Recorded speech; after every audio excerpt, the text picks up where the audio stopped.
kasi nagpa-budget yun. Hindi ko alam yung Facebook Hindi na na magsama-sama kayo mga Pampanga.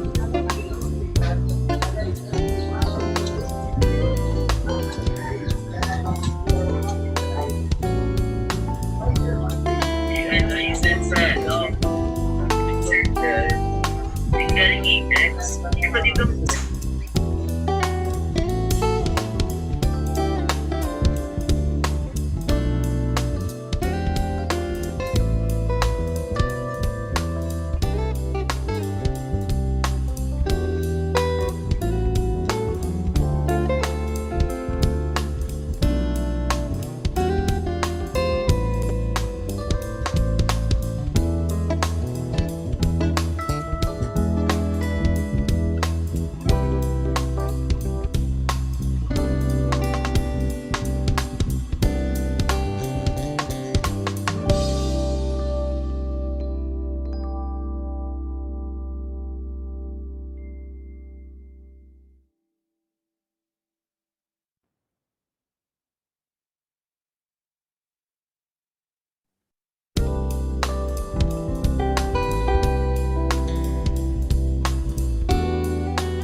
Teachers are the most important resources in any educational institution.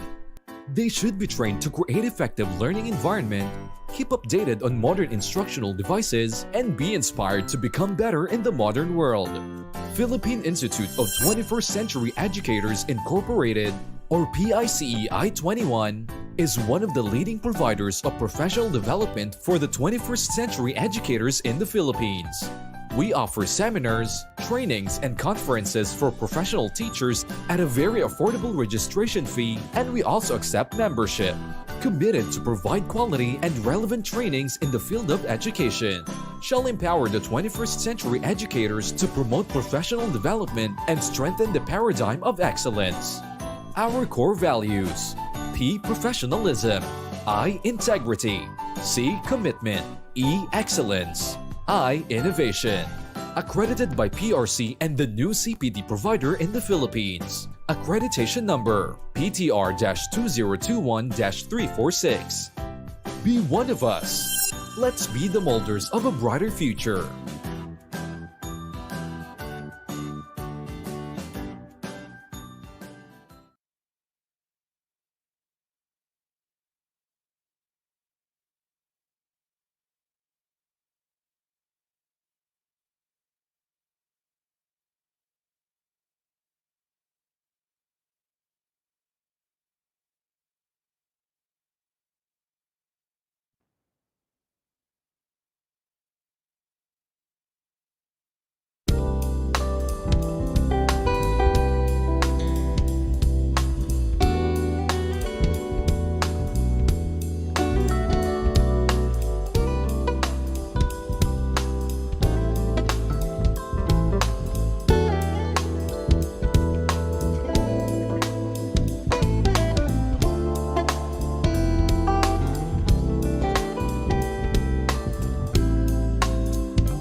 Teachers are the most important resources in any educational institution.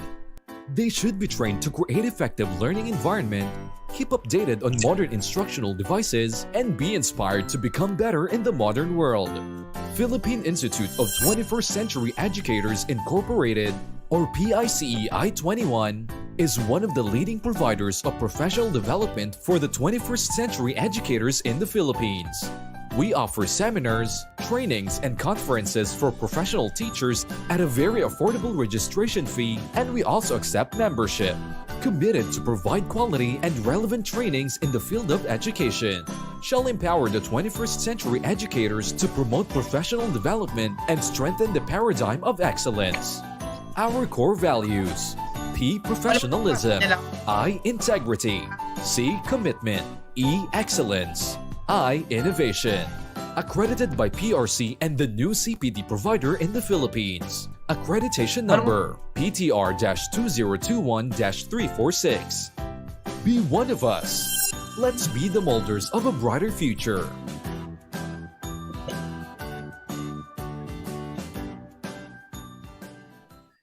Teachers are the most important resources in any educational institution.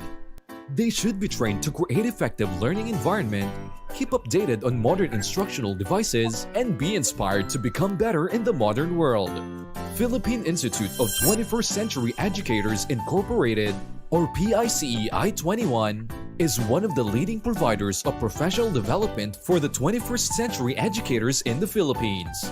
We offer seminars, trainings, and conferences for professional teachers at a very affordable registration fee, and we also accept membership. Committed to provide quality and relevant trainings in the field of education, shall empower the 21st century educators to promote professional development and strengthen the paradigm of excellence.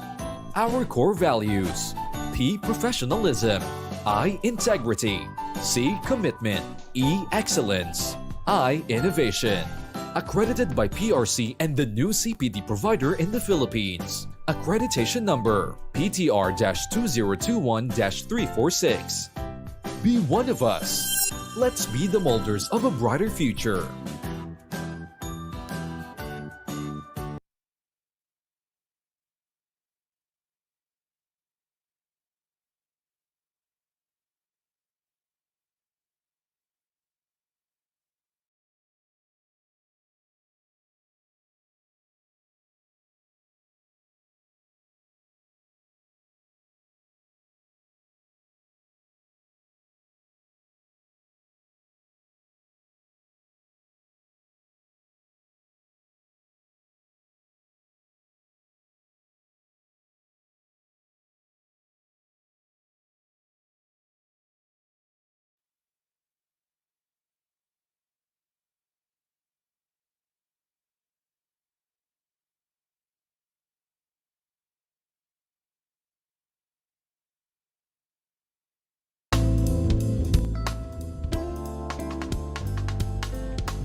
Good afternoon. Welcome to the last part of our National Action Research Expo 2022.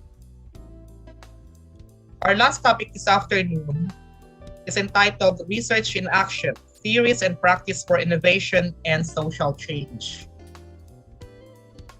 And it is my honor to introduce to you our speaker this afternoon.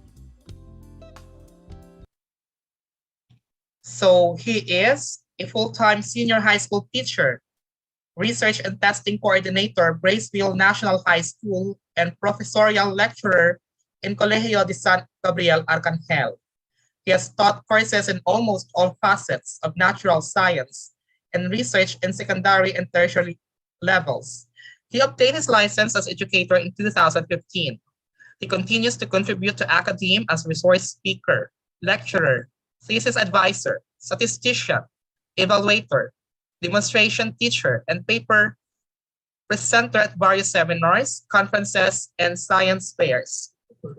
Professor Somoza fosters his professional growth by attending international, national, and regional conferences and seminar workshops, and by being an active member of Philippine Association for Career Advancement of Educators, Philippine Educational Measurement and Evaluation Association Incorporated, Biology Teacher Association of the Philippines, Philippine Association of Physics and Science Instructor, and Leadership in Education Academy and Development, Philippines.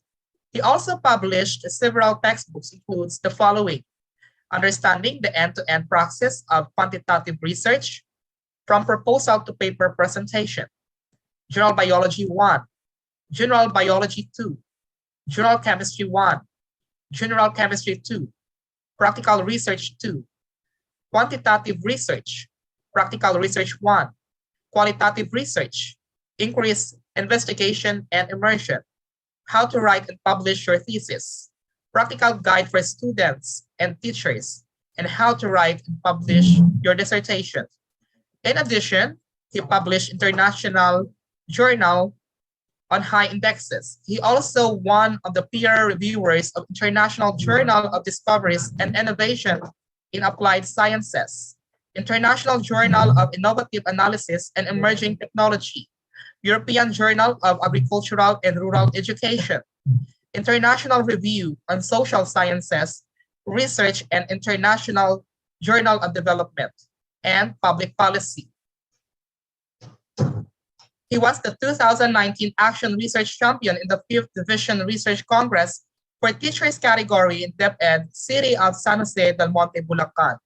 He also bagged the 2021 Global Outstanding Teacher by the Leadership in Education Academy and Development, Philippines, 2021 Global Leader Award in Excellence, Leadership, and Global Educators Award in Research, beyond the book's publication, 2021 Outstanding Teacher by the World Educators Leaders Summit and Awards, 2021 Outstanding Teachers in Research by Educatio World, 2021 Best Speaker in the Research Intellectual Discussion by the Institute of Industry and Academic Research Incorporated in partnership with University Technology Mara in Thailand, 2021 Outstanding Educator of Philippine Association of Physics and Science Instructor, and 2020 Outstanding Teacher in the Research by DepEd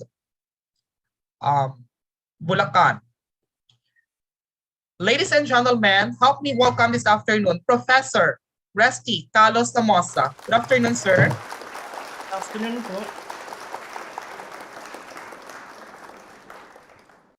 Allow me to share my slide deck po. John.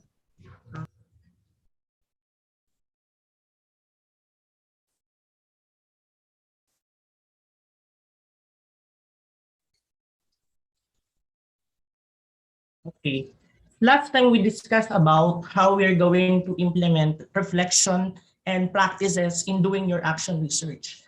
Today, or for this afternoon, we are going to apply your research in action by doing a research innovation in your classroom or in your community. So that my topic is all about research in action, theories, and practices for innovation and social change.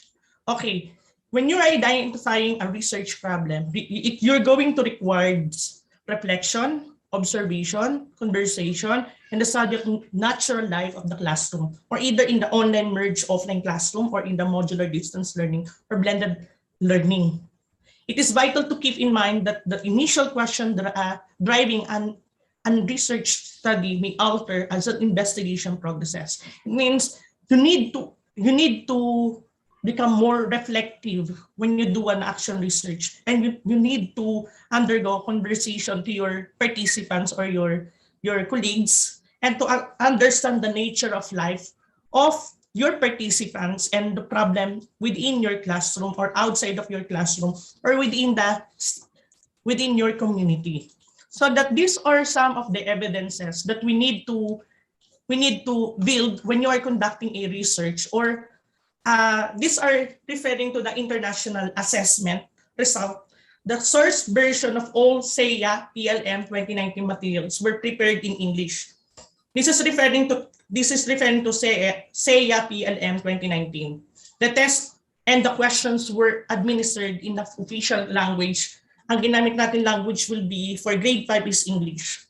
The testing of language determined by the Education Ministry of each participating country. Sa atin, ang binigay ni Basic Education, si Dr. Briones, binigay niya is English, ang ating will be our language for participating for this examination. The table below present the final list of test language by the country.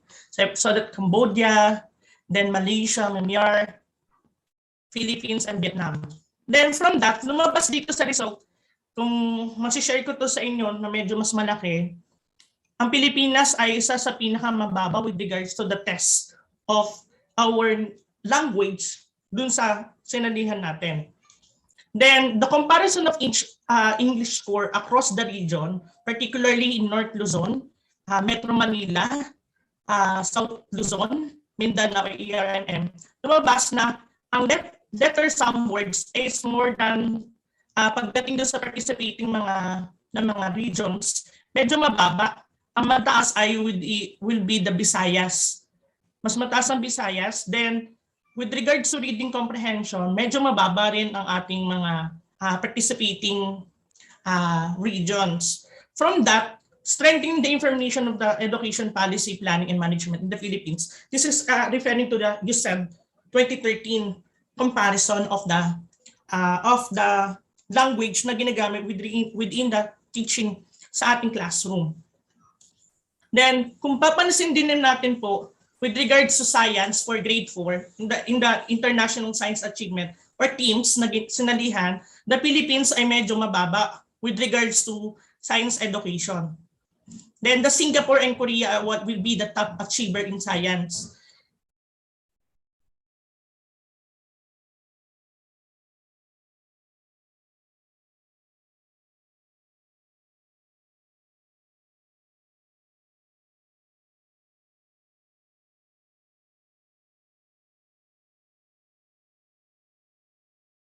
Country, matataas sila. Pero kung ang kukumpara natin ay Philippines, medyo mababa po ang ating nakuha. We have 249 average scale score with regards to science. Then, for mathematics naman, for the International Mathematics Achievement for TIMSS 2019, lumabas na ang East Asia country are top achiever in mathematics by substantial margin. The Hong Kong, the Singapore will be the highest one, 625, 602, and 600, and the Taipei will be 599, and 593 will be the Japan, and the Philippines ay 297. These are just only a rationale or the seriousness of the problem when you are pertaining to doing innovation or action research. Next, with regards to comparison of the Philippine score across the region, kung titingnan natin doon sa binigay ko ng mga data, medyo mababa talaga with regards to doon sa letter sounds, the non-word reading, word readings, and oral reading fluency and reading comprehension. Kung titingnan din natin yung mga resulta ng PhilErie sa bawat regions, medyo mababa lang din. At kung titingnan nyo rin po ang PhilErie result ninyo before the COVID-19 pandemic, medyo mababa rin. Ngayon po ang bawat divisions or the Department of Education, naglunsad sila na panibagong program para mas strengthen po yung ating reading comprehension. Remember, the reading comprehension will be the mother of all skills. If our students have a difficulty with regards to reading, medyo mahihirapan din sila pagdating sa vocabulary acquisition, sa spelling, understanding of the content for any field of or subjects area natin kahit nasa college sila. Kasi kahit nasa undergrad, medyo nahihirapan ng ating mga estudyante to develop their reading comprehension or also the understanding or conceptual understanding. Then kung titingnan natin yung PISA 2018 result natin, napakababa. The countries are ranked in the descent order. The average reading score focused on the PISA 2018, kung papansin natin, we are 340 with regards to reading. In mathematics is 353 and science 357. Medyo natasan pa tayo ng Indonesia and other countries sa Asia. Next, kung babalikan po natin yung 2017 National Achievement Test, kung babalikan po natin yung 2017 National Achievement Test for regional performance, ang Region 1, ang National Capital Region will be the rank 1 with regards to National Achievement Test noong 2017. Tignan niyo na lang po kung anong region po kayo, kung kayo ay nasa DepEd. Kung kayo po ay nasa higher education institution, pwede nitong gamitin as one of your seriousness of the problem or your baseline with regards to research extension. Dito sa amin sa Region 3, we are number 13 ang aming ranking with the National Achievement Test. Then, kung babalikan naman natin yung National Achievement Test ng elementary, yung kaninang pinakita ko po ay for grade 10. Ito naman for grade 6, yung National Achievement Test for regional performance. Kung babalikan natin ang National Capital Region naman sa elementary, ang rank 2, then the CAR will be the rank 1. Then, Region 3 ay magkaroon ng 54.02 at rank 5 kami with regards to 2017 National Achievement Test. Kasi noong 2018, 2019, 2020, 21, 22, wala na totally alam ko na nilabas na National Achievement Test noon. Pero pwede na itong gamitin as your baseline for your research ninyo po. Ngayon po, ito po nakakuha po ako ng data with regards to science lang po ang nakuha ko because I'm a science major. This is referring to most essential learning competency in the mid-year assessment for grade 6 learners in science subjects are in relational level in terms of the solo. It can be noted that in most essential learning competency for MELCS number 6, the MELCS number 6 will be discussed the interaction among the living things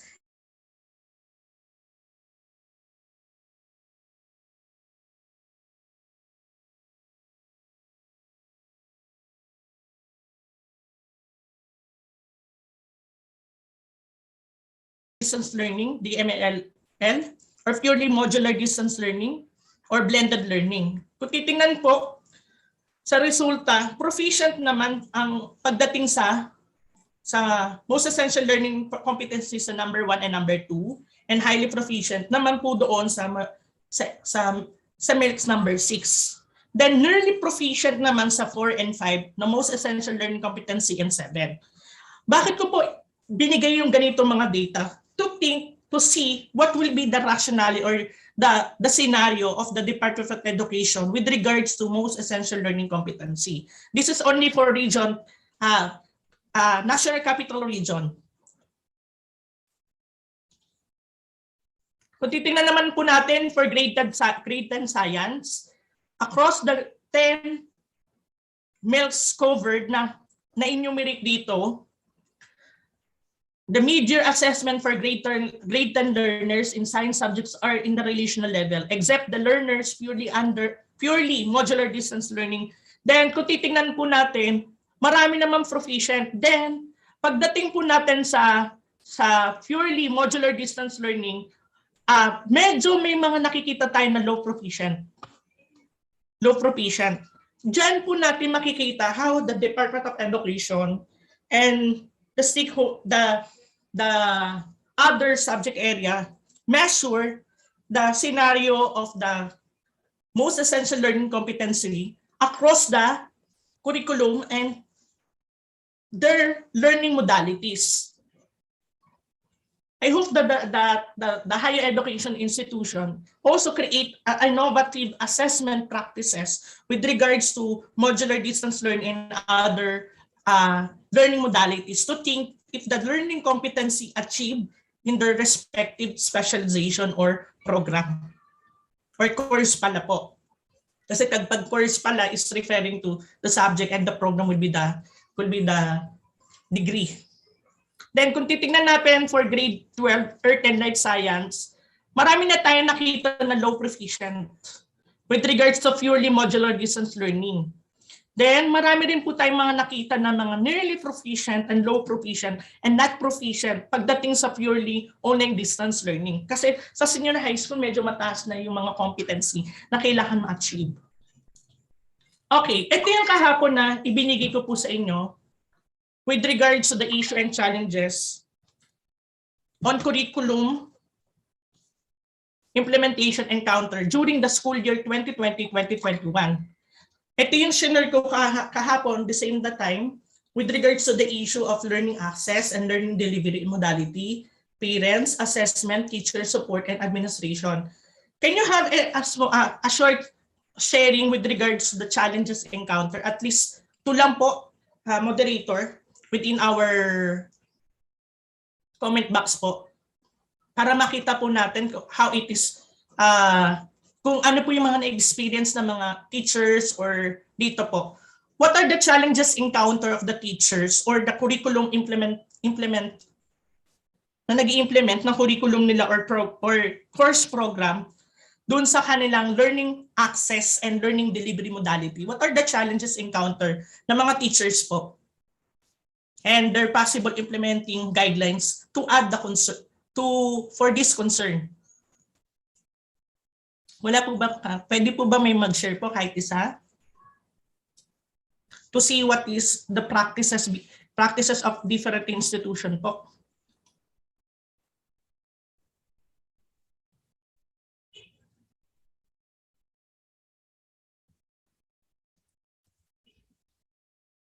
Okay. Okay. Ito po yung ginawa namin sa school namin. These are the issue and challenges on curriculum implementation encountered during the school year 2020-2021 in the learning access and learning delivery modality. Ito po ay piniresent ko po sa schools division namin and to create possible implementing guidelines to address this issue and concern in our school at naipresent ko po to sa schools division namin. These are some of the challenges for learning delivery modality: late submission of activity sheets, lack of authenticity of learning mastery of the most essential learning competency. Ang ginawa ng aming school is to implement hatid-dunong drive program. Yung mga estudyante namin na hindi talaga totally nakukuha yung modules, nag-implement kami ng isang program, yung mga stakeholder namin na magbo-volunteer, na ihatid yung mga modules ng mga estudyante na hindi nakakapunta sa school. Kung meron tayong mga level 3 or meron tayong mga restriction, ang mga stakeholder o private na mga volunteer namin will give the modules to the students, o kaya naman doon sa mga barangay patrol or mga yung sa barangay, doon po humihingi kami ng tulong para ihatid yung mga modules. Another one, isa sa mga possible implementing guidelines to address this issue and concern, use assessment mechanism to ensure that the learning materials are congruent to the most essential learning competency. Yun po yung isa sa ginawa kong action research to implement assessment mechanism. By implementing the teachers training program for assessment, and also yung mga estudyante is maging aware with regards to assessment practices din ng teachers.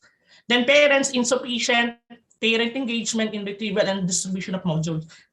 Nag-train din kami ng mga parents po yun, training of parents as para teachers, strengthening the praise for parents. Yung praise po yan, meron tayong DepEd memorandum dyan, or doon sa aming schools division namin, na ang mga magulang na mag-i-engage at magkakaroon sila ng participation, bibigyan sila ng recognition with regards to their involvement in the schools.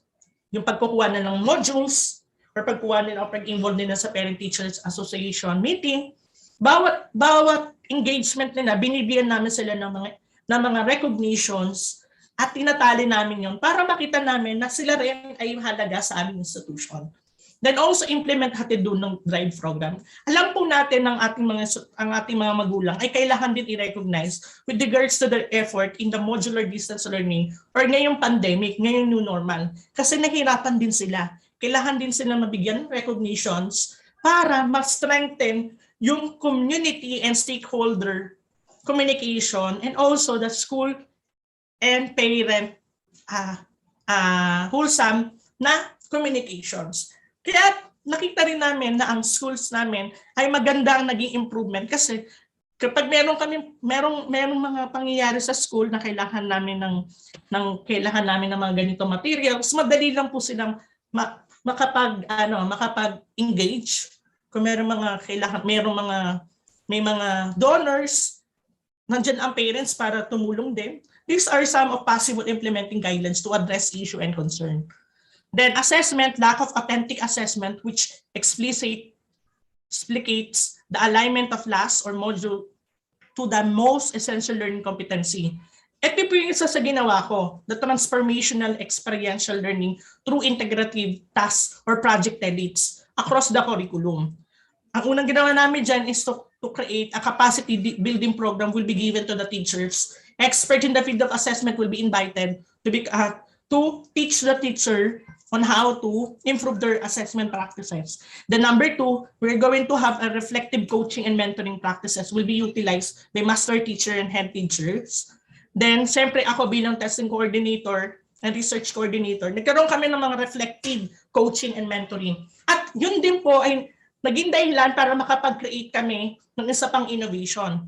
We're going to implement simplified comment, coaching, and mentoring for teachers. After the capacity building program, at pagkakaroon namin ng project edits, nakapag-isip kami ng isa pang innovations or research innovation, yung coaching and mentoring for teachers, para magkaroon ng introspective reflection on how we're going to deliver our lessons based on the learning modalities of our learners and based on their learning capacity, multiple intelligence nila. Then teacher supports, instructional skills, and responsive and relevant. Malaki din ang naging issue with how we are going to measure our performance, yung mga teachers. Kaya nga po, medyo, ngayon kasi ang laki nung 2020, nagulat ang lahat ng teacher on how we're going to deliver our lessons. From that, we employ the simplified comment. The teacher engaged on how we are going to deliver our lessons. Then the data from the first classroom observation will be used as the rationale and also the seriousness of the problem. The post-conference will be with the mentees, gagamitin ay Google Meet or other platform para mas matulungan yung mga teachers.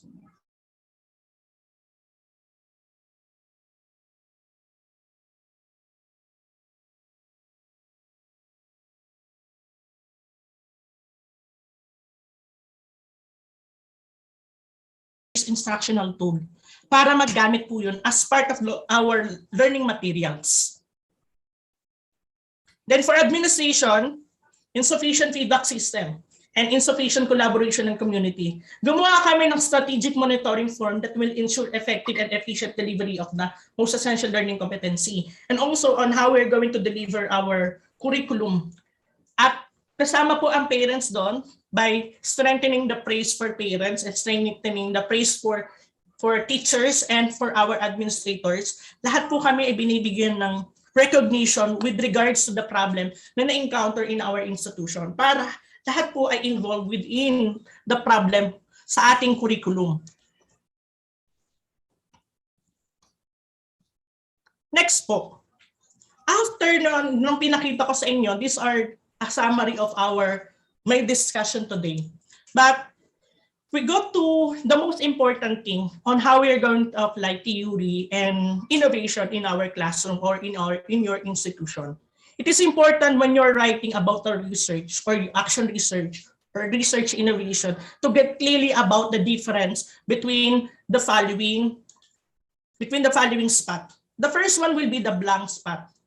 The blank spot, those topics about which are enough to questions but not to answer. These are the things that not yet covered by this study or other study. We all know our research or yung mga research or action research have a particular scope, location, or conducted in specific parameter or particular time, or a particular context or particular people or things. There is therefore a plenty of other circumstances which research does not cover. This is referring to blank spot of your actual research if you're going to apply that in your rationale of your research or your rationale of your action research. The next one will be the blind spot. The blind spot, those topics that we do not know well enough to even ask about, to care about. Madalas, these are things that referring to the methods of your research, the definition of the theoretical framework or the theoretical principles behind of your research does not allow to be seen and explained. Yan na madalas makita natin. For example, if you're going to utilize survey questionnaire or survey, is a very good answering of a questions of how many and how often. They are not very good in proving a reason which this particular phenomenon or case will be referring to. Conversely, a small number of case study may allow you to build a reality or a real rich description of the phenomenon but does not allow to generalize the scale. Ibig sabihin, when you're pertaining to blind spot, this is referring to your research method or the theoretical principles of your research are not totally examine other variables of the study or other measurement or scale of measurement dun sa inyong study. The next one would be the bald spot. Those topics that are repeatedly pursued in your research. Sana po wala tayong gagawin ng bald spot. But the most important thing when you're doing an action research is to do a bright spot. This is referring to the topic that are inspired you and innovate your research. Most of the time, ngayon po ang ginagamit ko will be the bright spot. The bright spot, these are the topic that inspired to me to do a research or action research and to make an innovation to my school or my curriculum. Then most of the time in my advisory, lahat ng advisory ko, lahat kailangan meron silang innovative materials or innovative strategies kahit sa undergrad program ko na hawak. Honestly speaking, natutuwa ko yung aking mga advisory.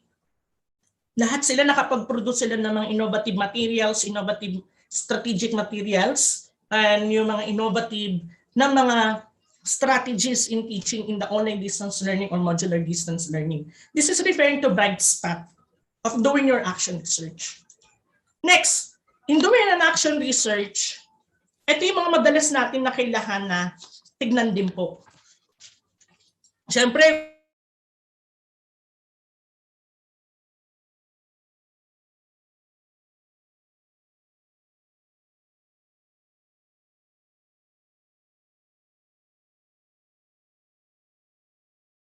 i-research. For example, teachers' delivery of curriculum. Ano yung mga pwede nandoon? These are referring to educational challenges, an opportunity in basic education curriculum or the CHED curriculum in the midst of global pandemics, and also educational for health and well-being during the pandemic. Another one is the teacher's readiness to implement digital curriculum. Ngayon po, ang Commission of Higher Education, naglabas sila ng CHED Memorandum on how we're going to implement physical education ngayon pong pandemic. Kasi maraming din mga estudyante na nagtatanong how we're going to execute physical activities. Naglabas sa CHED ng how we're going to implement in our course syllabus yung physical education and also the national NSCP. Next po is the teaching and learning strategies. The teaching and learning strategies, you're pertaining to alternative learning system, how we're going to implement alternative learning system ngayong pandemic. Yung alternative delivery system, yung tinatawag natin na special program or special education also, yung simulation activities ng mga science teachers or yung mga nasa nursing or yung mga nasa sa mga science courses. Paano natin magkakaroon tayo ng mga simulation activities? Or how we were going to develop and validate context-based learning materials. These are teaching and learning strategies that we need to examine sa inyong action research or when you do an innovative research or action research. The quality of education for all different learning modalities and approaches. How we are going to implement child-centered approach or yung may tinatawag ngayon flex dice. It's the flexible outcome-based education digitalization. This is flex dice. Ngayon sa Commission of Higher Education, ni-implement yung mga ganong uri ng practices. The emerging good practices, ngayong new normal, how we're going to improve our practices. Next is the differentiated instruction, individual learning style and multiple intelligence, the collaborative learning, the classroom management, and instructional development. These are referring to teaching and learning strategies na pwede niyong aralin or pwede natin pagkuhanan ng mga innovative action research topic.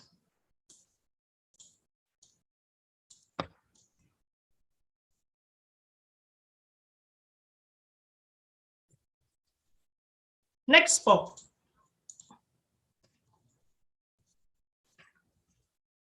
Will be the adoption of e-learning. Siyempre, lahat po tayo ay kailangan magkaroon ng adoption of e-learning. How we're going to conduct virtual laboratories or virtual conduct of learning and development. Effectiveness of remote learning. The remote home-based or community-based assessment of our learning. And instrument in delivering instruction. Replacement of human interactions. And decrease of absenteeism and dropout rates. Ito isa sa malaking issue ngayon sa Commission of Higher Education. Kahit tayo mga nagtuturo sa college, paano natin ma-measure yung attendance or absenteeism ng estudyante natin. Hindi katulad sa basic education curriculum, meron tayong binibigay na konsiderasyon. Pero sa higher education institution, meron tayong policy na mayroong mga university or colleges na may policy with regards to absenteeism. Pero ngayon kasi nasa gitna tayo ng pandemic. How you're going to motivate your student na hindi sila magkaroon ng absenteeism or dropout rates sa inyong subject areas or sa inyong pinagtuturuan sa higher education institution. Ngayon po, alam naman po natin na maraming higher education or private institution sa college na nagsarado. At marami namang institution sa higher education naman ay patuloy pa rin na lumalaban sa ganitong sistema ng pandemic. Kaya paano tayo makakapag-create ng innovative strategies para yung mga estudyante natin ay mag-enroll pa rin sa atin? These are some of the practices that we need to conduct a research. Alam po natin yan na kailangan natin makapag-create ng mga innovative strategies or innovative na mga criteria para nandun pa rin sila at doon pa rin sila mag-enroll sa ating institution.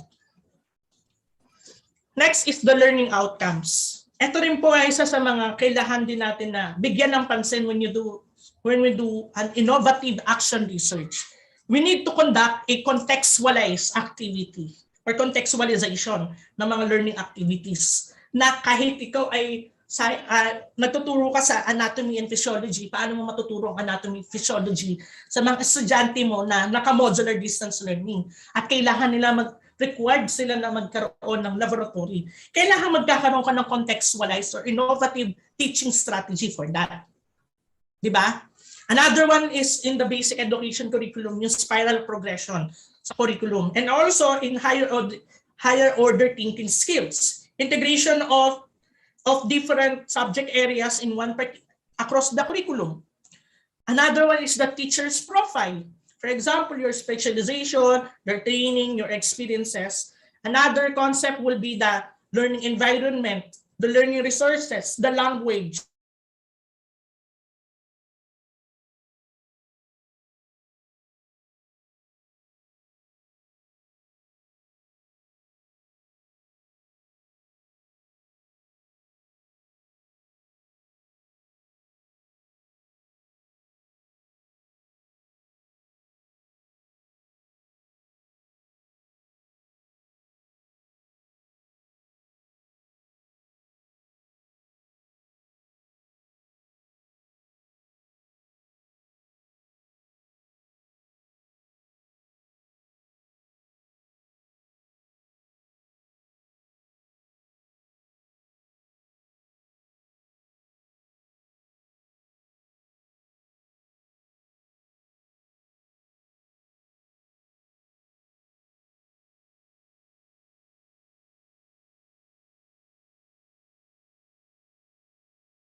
Hello, good afternoon once again. I think we are experiencing some technical difficulties right now.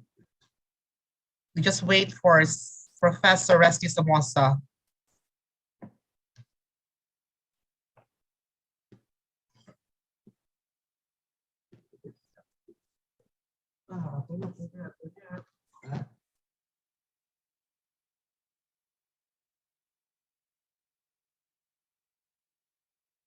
Teachers are the most important resources in any educational institution.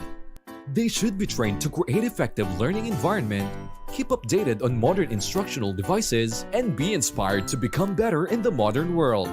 Philippine Institute of 21st Century Educators Incorporated, or PICEI-21, is one of the leading providers of professional development for the 21st century educators in the Philippines. We offer seminars, trainings, and conferences for professional teachers at a very affordable registration fee, and we also accept membership. Committed to provide quality and relevant trainings in the field of education, shall empower the 21st century educators to promote professional development and strengthen the paradigm of excellence. Our core values: P. Professionalism, I. Integrity, C. Commitment, E. Excellence, I. Innovation. Accredited by PRC and the new CPD provider in the Philippines. Accreditation number PTR-2021-346. Be one of us. Let's be the molders of a brighter future.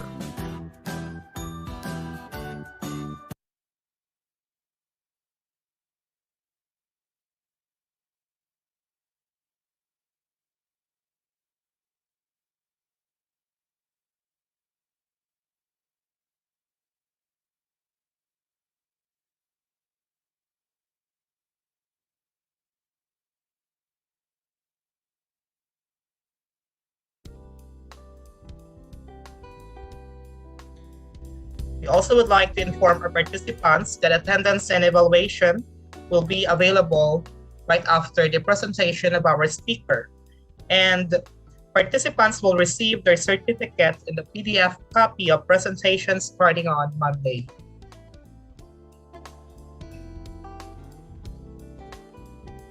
For more information, you may reach us through our official Facebook page, the Philippine Institute of the 21st Century Educators Incorporated.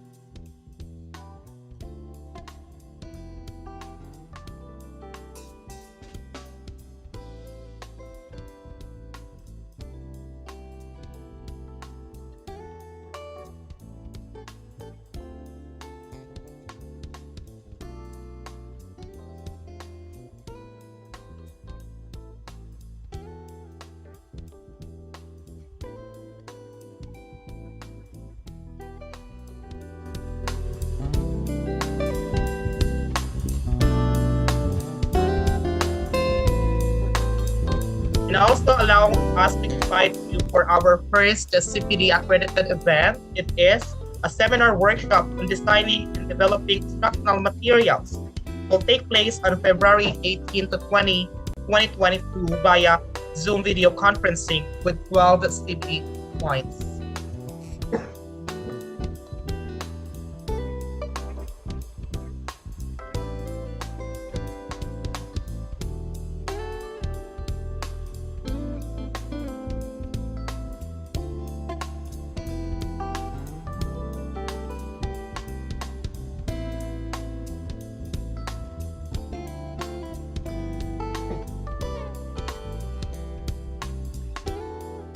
And also, I'd like to take this opportunity to thank our speakers for imparting their knowledge and expertise, starting with Dr. Gilbert Mabulod, Professor Alberto Dizon, and finally to Professor Resty Somoza.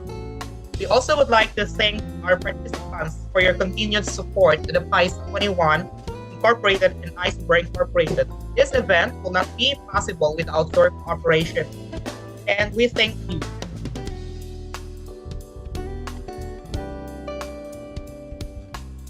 We hope to see you in our future activities in God's perfect time. Hopefully it will be face-to-face.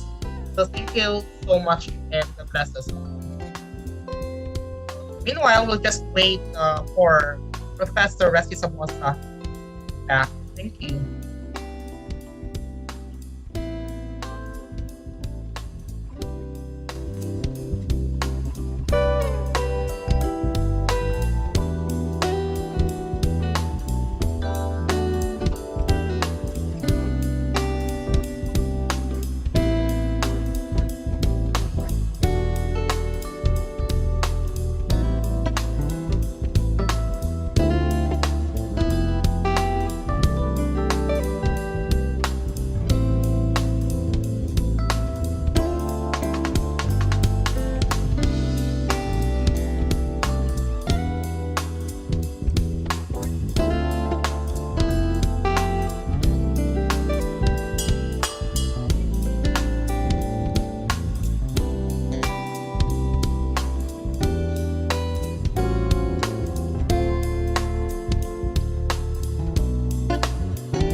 While waiting for Professor Tamosa, gusto ko lang basahin ng mga comment dito sa comment box. A message from Ma'am Pataray Maria Lizelle. Magandang hapon po sa lahat mula sa pamantasan ng Katimugang Mindanao, Kabakan, North Cotabato. We have another greetings from Sir Manuel David. Good afternoon, everyone. Joining from Camarines Norte State College, Dait, Camarines Norte. And we have also from Isa Q. Good afternoon from Sir Ricky A.K. Binko. And also, good afternoon everyone from Southern Baptist College, North Cotabato, Mindanao. Magandang hapon po sa inyong lahat.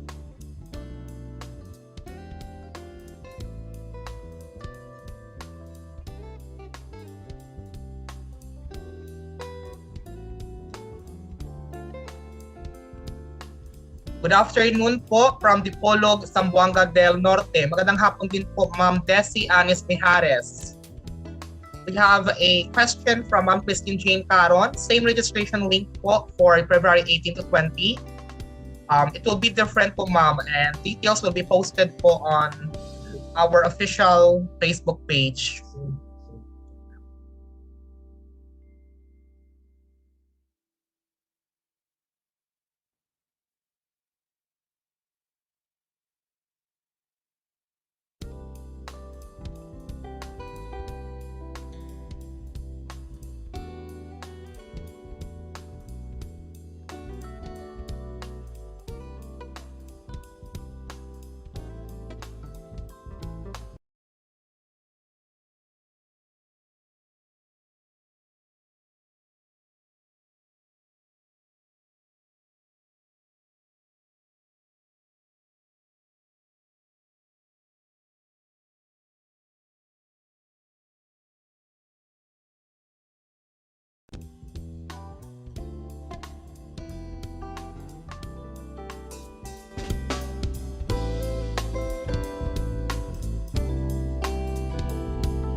And we're back. I'm so sorry.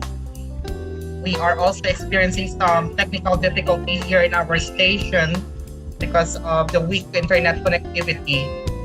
So we are asking for patience from our dear participants. And also, we are waiting for an update from Professor Resky Samosa.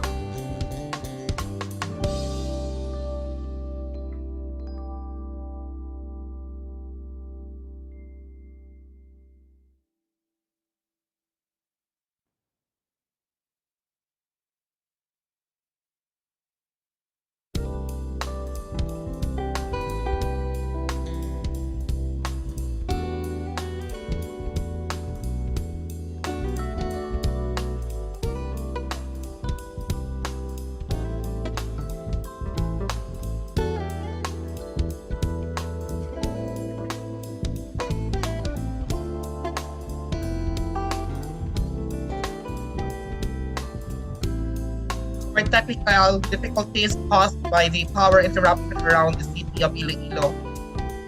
So we hope that our signal internet will be stabilizing.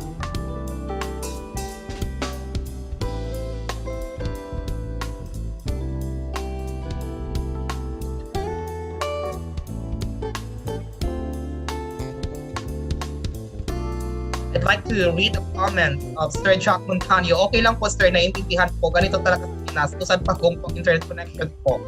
Yes, and everyone can relate to that.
Professor Samosa has already given us an update. He is already trying to fix the problem in his station. So thank you for bearing with us.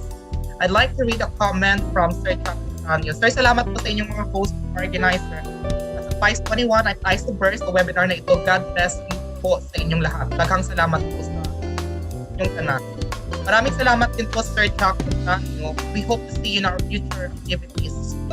participants are the reason why we keep doing this, and we are trying our best every time we organize virtual conferences, and we want to have more participants in the future and more fruitful topics to be discussed. So maraming salamat po sa inyong lahat na umattend sa activity na ito.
Ito na lang mga ito kaya kayaan ko nakupo daw ito.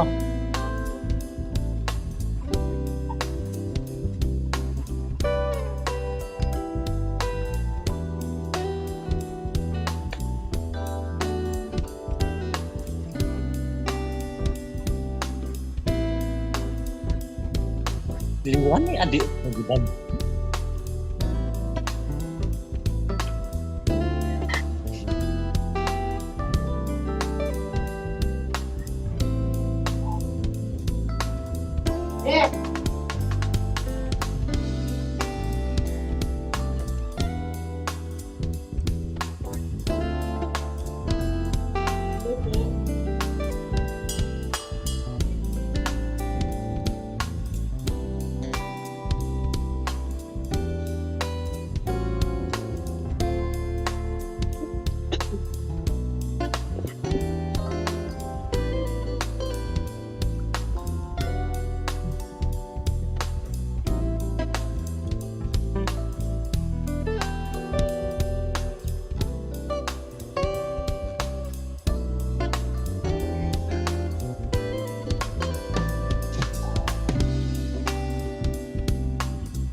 The evaluation and attendance will now be open.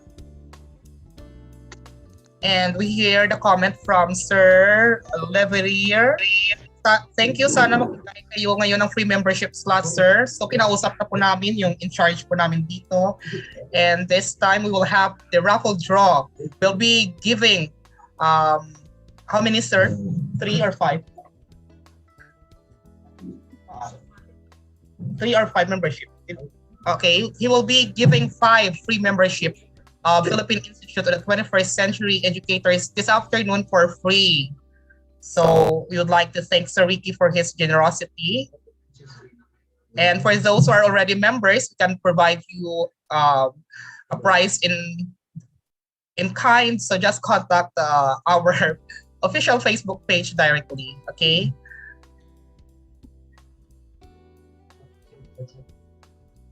So kung member ka na at hindi nyo na kailangan ng free membership, we'll be giving you different price. So secret na lang for now, but in kind po yung price ng mga members na.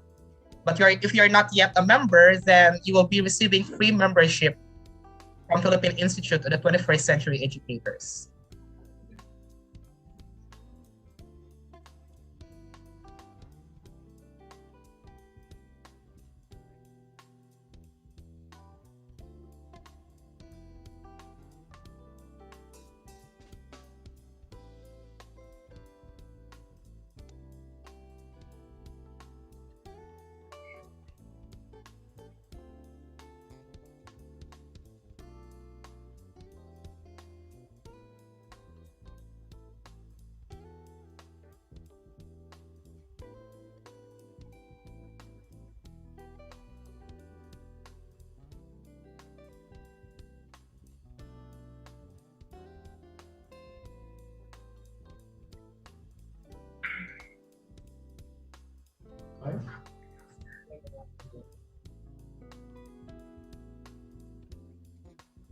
So the mechanics of our raffle is very simple. We will be forwarding you a link wherein you will fill up your complete name, your full name. Then there will be a digital raffle and we'll be selecting 5 people. So our technical committee is already preparing the link for the raffle. So just ano lang po, a little patience pa. Hello po, Sir Isidro. Nandito na po ako. Hello, sir. Thank you so much. So may I give the floor na po to Professor Resty Samosa.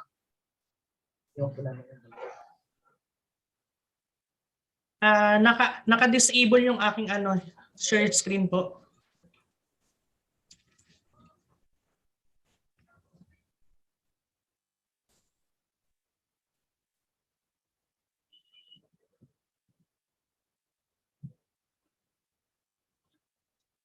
Okay.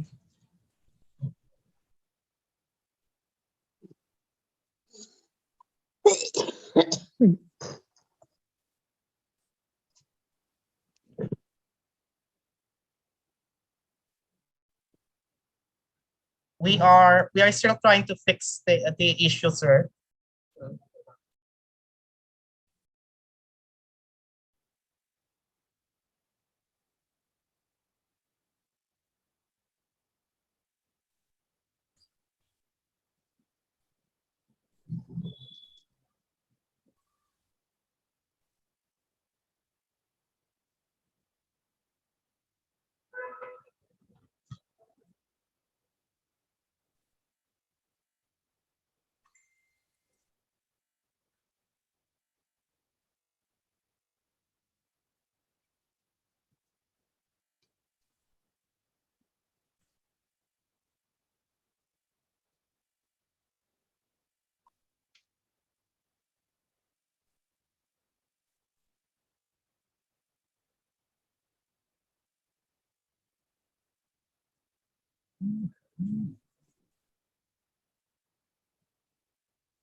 I think, sir, it's okay na po.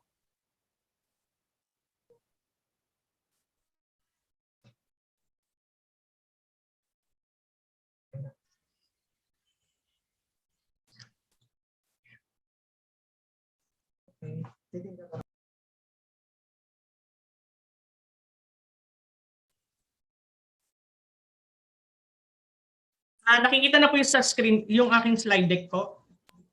Yes, sir, it's visible na po. Okay. Okay, after identifying the different topics of concern in doing your action research or your innovative action research, kailangan natin mag-undergo ng action research methods or validity so that there are different research methods illuminate only a particular aspect of situation and take looks on that situation and action from different perspectives. This is according to Dr. Prudente paradigm from the De La Salle University. You need to experience and you're going to undergo observation of the interaction between your participants of your study, and you're going to interview, conduct focus group discussion and questionnaire, and you're going to examine the documents. For example, yung kanina pinakita ko, these are documents or yung mga international assessment, also yung mga resulta ng inyong mga periodic examination. Wala naman tayong periodic examination ngayon sa DepEd. Pwede naman po yung mga quizzes or yung mga summative examination or yung previous na result ninyo.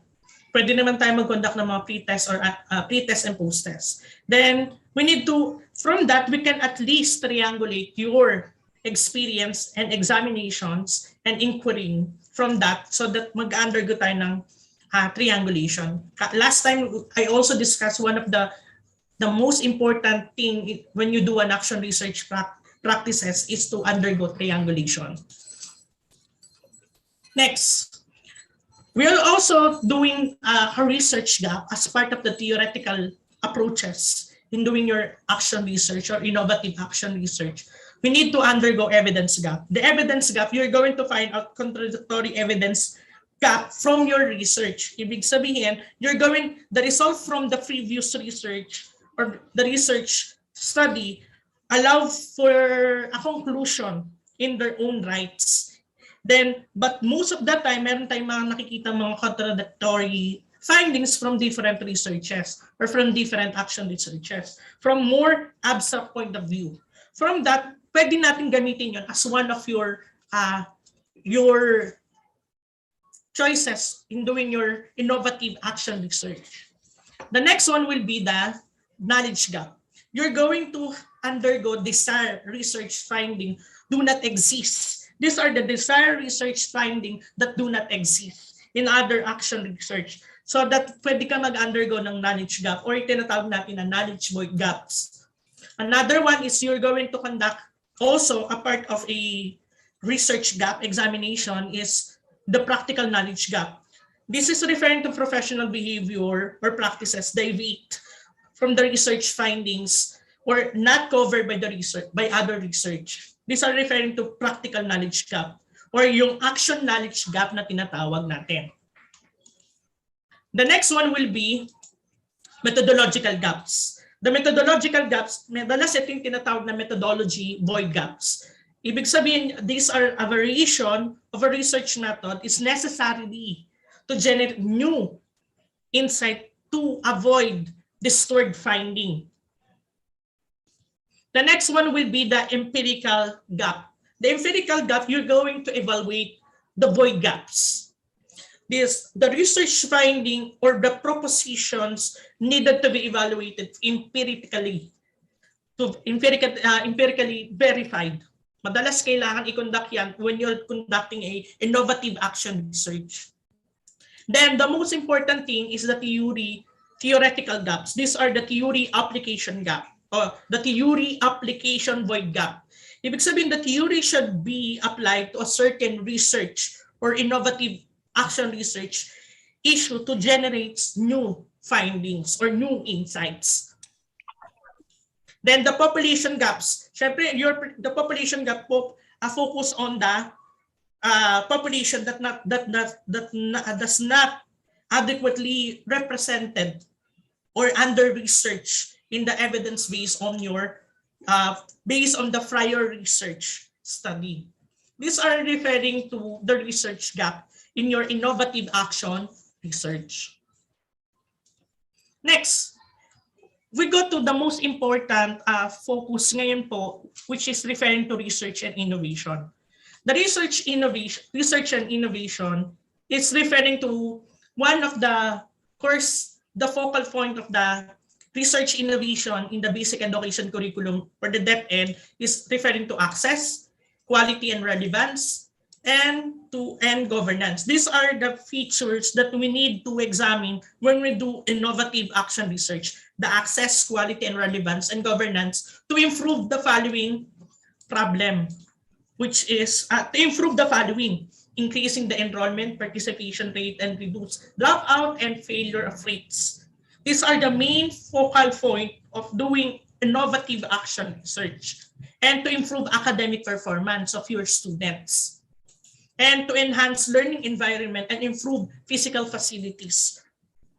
Another one, it could be a product of contextualization and indigenization. Kung you're going to conduct a participatory innovative action research, pwede ka mag-contextualize ng mga learning materials and indigenization ng inyong learning materials. These are referring to access, quality, and relevance, and governance in basic education research agenda. Next, it is also mandated in the result-based performance management system, or the updated manual for teachers and school head, to conduct an action research or innovative action research to improve the quality of the teachers and also the profession. It is to improve the teachers' quality with regards to curriculum and instruction, learning materials, and others. It is also aligned with the PPST, na kaninang sinabi ko. It is also aligned with the sama-sama sa pagsulong ng edukalidad. Yung sinabi ni Secretary Villones, kung kayo po ay nasa basic education, ito po yung madalas na sinasabi, yung K-12 curriculum review and updates, improving the learning environment, teachers upskilling and reskilling, and engagement of stakeholder and support and collaboration. So bakit ang focus ng discussion mo is more on the basic education? Alam po natin we are teaching in the undergrad program or in the graduate program. We need to make an innovative teaching strategy in the curriculum innovations that focus on the K-12 curriculum review and updates. Kadalasan kung ikaw ay ang hawak mo ay professional education, bago ang curriculum ng professional education sa CHED, kailangan natin i-anchor ang ating teacher and learning process or teaching strategy natin with regards to discussion of the KITE, which is K-12 curriculum review and updates, improving the learning environments, teaching, upskilling, and reskilling, and engagement of the stakeholder for the supports and collaboration. I remember right now in my undergrad program, hawak ko ang College of Education sa pinagtuturuan ko. Most of the research focus on the pre-service teachers' competence and practices with regard to different program of the Department of Education. For example, PPST, Disaster Risk Reduction Program, yung tinatawag nating drug education. Ini-introduce ko sa aking mga pre-service teachers yung mga ganong program para pagdating nila sa DepEd or pagdating nila sa teaching profession nila, talaga sila. Alam na po nila yung culture at alam nila yung kailangan nilang i-prepare when you do a assignment sa ganitong program or ganitong mga binibigay na innovative na mga practices ng DepEd. Okay, these are the format of research proposal in DepEd ha.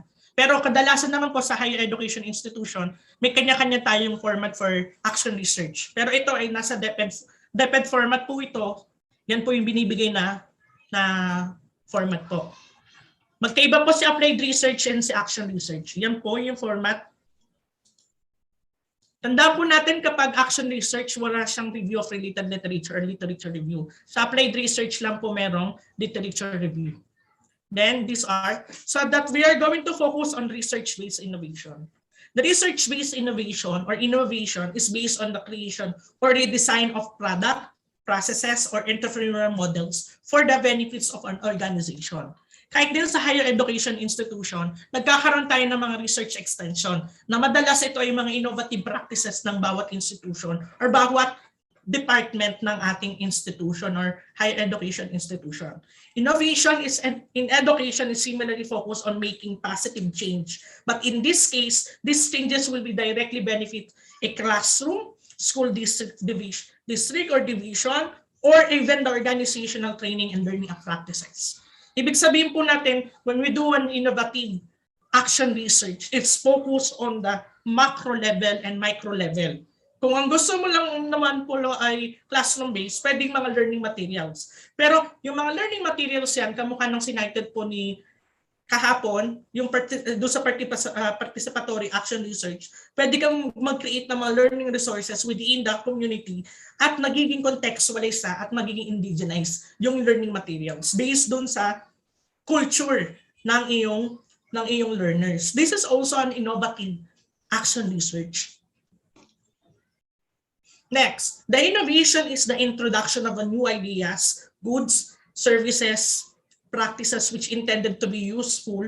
It could be address the gap on the access, quality and relevance and governance or management of education service na ina-introduce ko kanina. These are the main aims of the basic education curriculum innovations: access, quality and relevance, governance and management of education services. Kung may hawak po kayo ng subject na the teaching profession, nadi-discuss na po yan. Kung may hawak po kayo sa education, nadi-discuss po yung etong agenda na to with regards to access, quality and relevance, governance and management of education service. Another one, what are the sources of innovation? Paano ka makakapag-create ng action research innovation or innovative action research? Pwede kang gamitin mo yung offshoot complete action research ninyo. Pwede kang makapag-create ng inyong action from your findings of your action research para makapag-create ka ng innovative projects or innovative program or innovative action research na tinatawag din. Or pwede naman concept paper. Kung ikaw ay dean, kung ikaw ay supervisor or principal, concept paper ang pinag-uusapan ninyo. Pero kapag ikaw ay teachers or classroom teachers ka or instructors ka sa classroom, we go to offshoot complete action research or research manuscript ninyo. Pero kung pag ikaw ay supervisor, kung ikaw ay principal, concept paper ang madalas na binibigay. Ginagawa natin. Meron dalawang uri ng innovations na kailangan natin maintindihan when we do an action research innovation. The project innovation and program innovation. Ano ba yung pinagkaiba ng dalawa? The project innovation, those projects that are ongoing to innovate current systems or practices which is nuanced things or bringing something newer to replace existing one which is a given scope. Medyo malaki ang project innovation, you need to innovate a certain current practices. Ganun po yun. Kapag program is initiative to fuel new ideas inside the organization and scale them fully implemented and entrepreneurial and organizational model. Pwede kasi entrepreneurial siya at pwedeng organizational model ang titignan natin. Hindi katulad ng project innovation, pwede siya innovative practices siya ang pinag-uusapan. Kapag program ang pinag-uusapan, it's a large-scale organizational practices or entrepreneurial models. Ano yung mga objectives ng dalawa? When we do a program innovation and project innovation, the project innovation, its output, tangible, relative, easy to describe and measure, and tendency towards objectives. The main objectives, for example, is to increase the reading comprehension of the learners. We go to the project innovation. Kapag program innovation, it's outcome based. It's often intangible. It's difficult to quantify. Benefits often based on the changes of organizational culture and behavior, introducing new capability into organization tended towards subjective approaches. Ibig sabihin, mas malaki ang program innovation. Sa project innovation, may specific objectives ka na ita-target. Si outcome naman, si project innovation, specific outcome na ibinibigay mo. With regards to scope, strictly limited lang si project innovation. Kung ang focus mo ay assessment practices, project innovation siya. Kung ang purpose mo ay program innovation, kasi ang project innovation is a well-defined scope, not likely to subject to material changes during the life of a project. Ang project innovation naman is tightly defined. It's bounded, likely to change during the life cycle of the program. For example, reading program. For example, Basa Husay program. The Basa Husay program in our division, we conducted different reading program. Reading innovation pala. Reading innovation in a reading program. Ibig sabihin, bawat school ay merong research, meron silang project or action research project innovation na nakapokus sa reading. Pag pinagsama-sama yon, these are referring to project innovation. Duration. Ang project innovation ay typically short. Madalas 3 to 6 months. Ang project innovation, tumatagal siya ng 18 months to 3 years. Kaya medyo mahirap i-mesh, mas mahirap gawin ang project innovation. I suggest program innovation, medyo malaki kasi ang project innovation. But I suggest project innovation ang unahin niyo sa inyong institution bago siya gawing program innovation. Project innovation per department pwede. For example, sa Department of Psychology, may project innovation sila with focus on the competencies of their students para sa kanilang specific program or course program. Sa bawat project innovation, pwede siya nakapokus sa isang intended program ng isang subject, ng isang courses. Kapag project innovation, medyo mas malaki. For example, college of Science, College of Education, mas malaki yung program innovation. Risk of profile. Madalas, it's relative easy for project innovation and manage. Sa program innovation, mas malaki.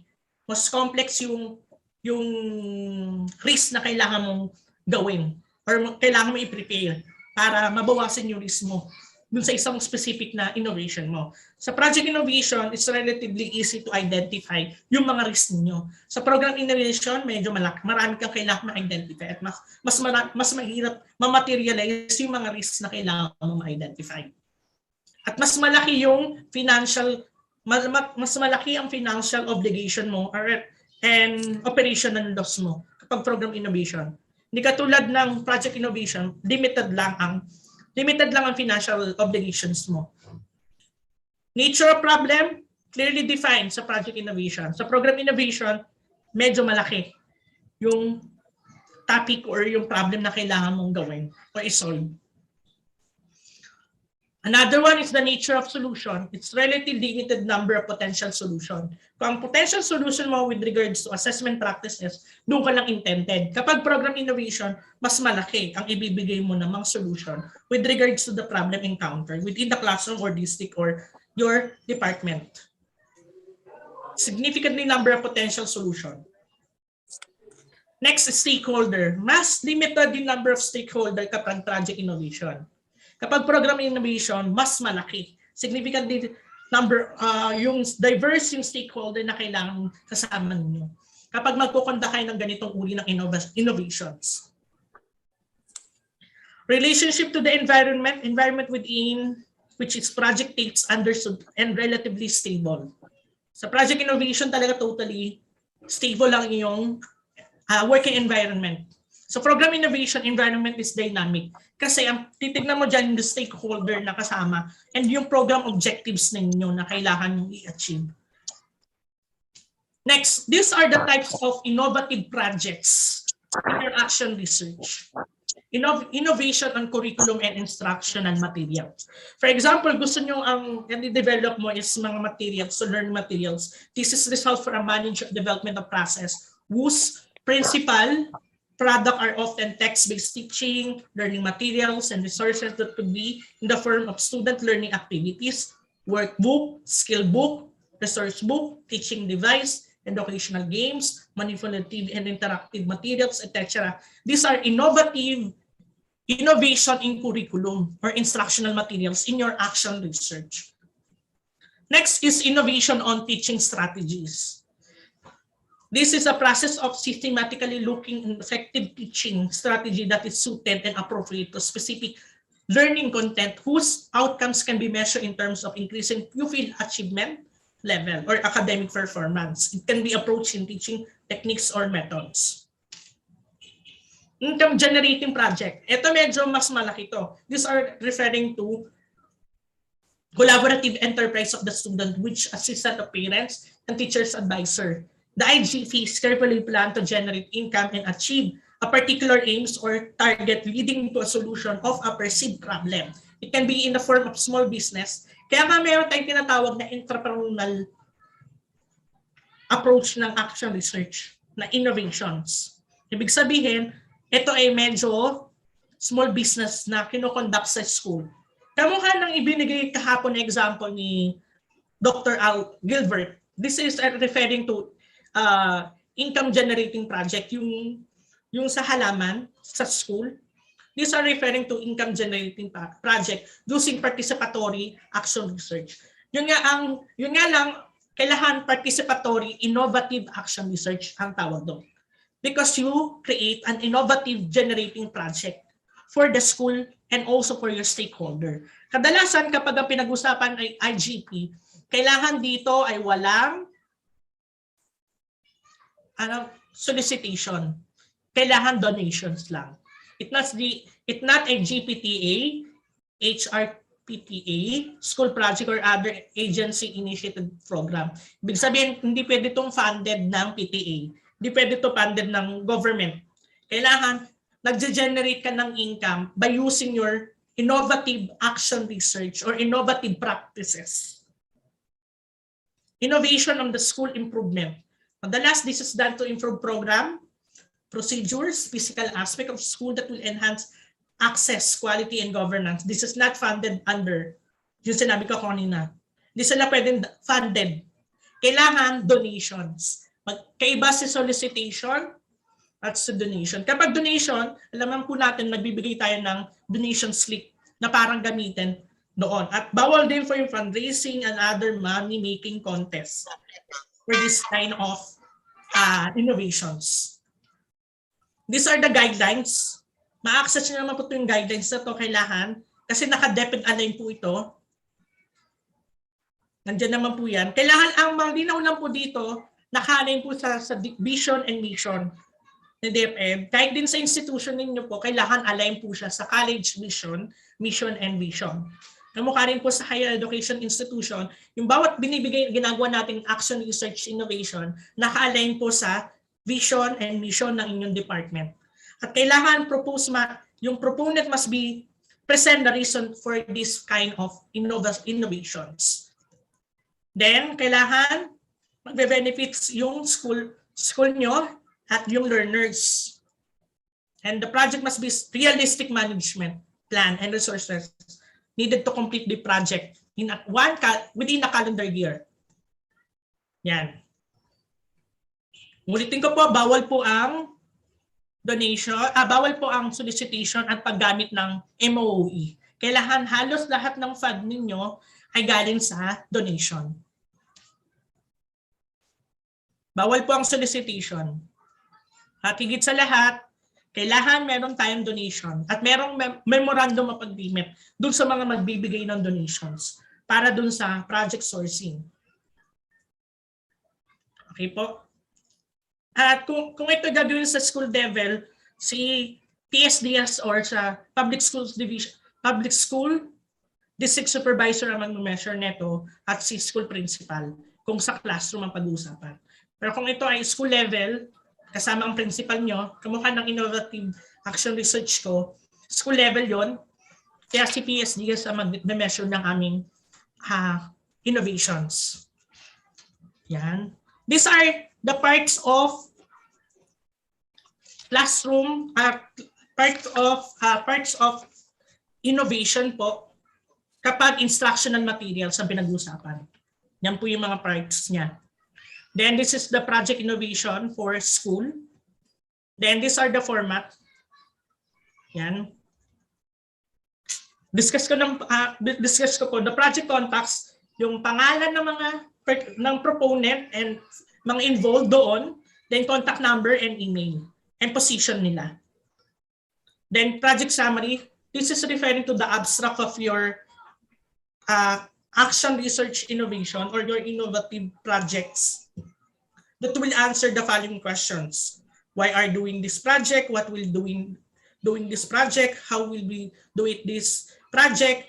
Who will be doing it? Where it's be done? How long it takes? How much it will cost? Then the project background.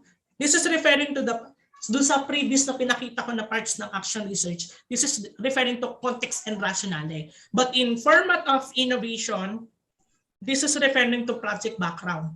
This is referring to the seriousness of the problem or the context of your problem and how it will be placed in your project innovations or program innovations. Magbibigay po ako ng sample nito. Then you're going to state explicitly your goals. Then project methodology. Kamukha lang din po sa action research na format. Kapag innovation format naman, anong klaseng methods ang gagamitin mo? Madalas ang nakikita ko dito ay research and development ang methods na ginagamit. Kung ito ay learning materials, experimental, it's quasi-experimental ang ginagamit.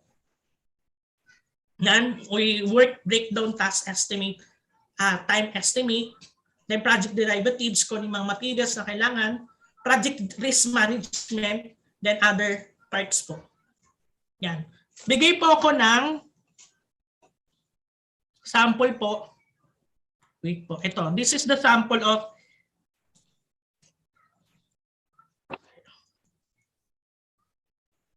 nakikita po. Yes, sir. It's visible po. Okay po. Lakihan ko na lang po. This is my project innovations na ginawa ko dun sa findings ng study ko, dun sa action research na pinakita ko kahapon. This is project transformational experiential learning through integrative tasks or project edits. These are approved na po siya ng aming schools division. Then ito yung mga parts na nandoon po.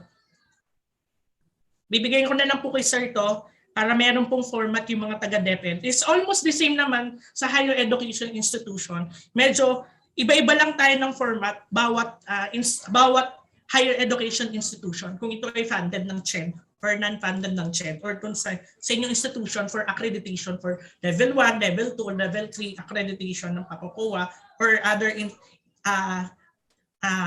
accrediting units. Kinakailangan din po natin yan kapag mga research extension ang pag-uusapan. For example, ito, this is the project title. The project tellits, then ako ang proponent. This is for December 2021 up to May 2022, yung time frame ko. Then, nandito yung name, then the title, the role, the cellphone number, and email address.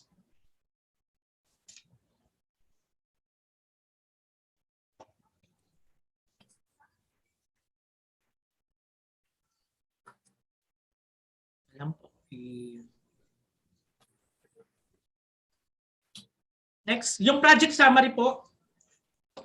Yan, yung project summary, isa-summarize mo yung inyong totally your aims in your design and how it will be done from the beginning up to the end of your project. Sasabihin mo lang dito from yung mga reasons mo why we're doing this, the development of these learning materials or others.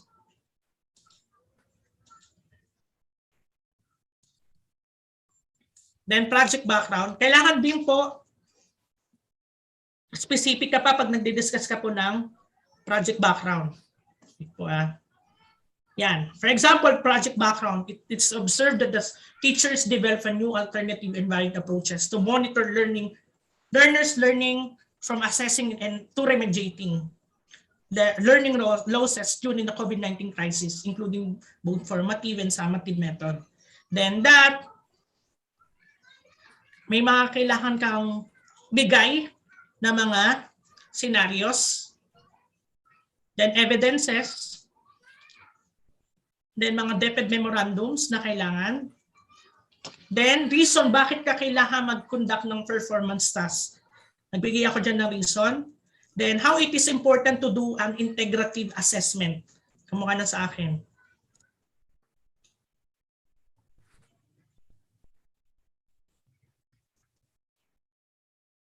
Yan.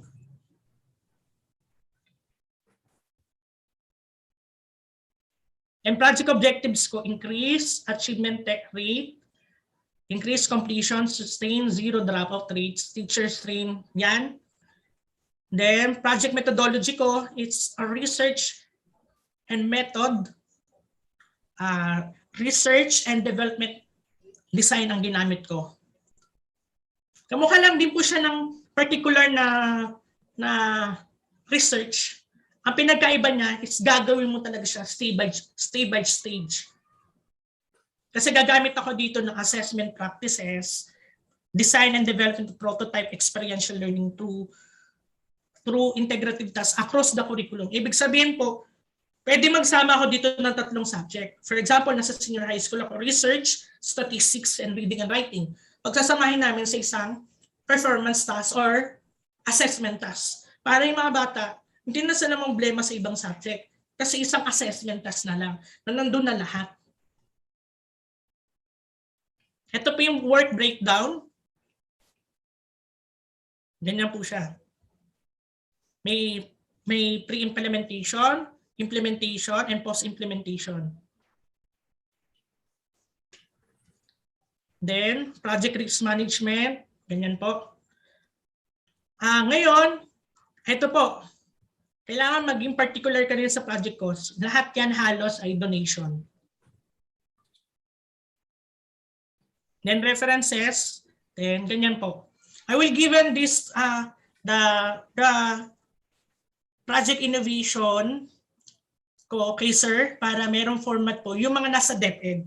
Sa higher education institution po, almost the same lang din naman.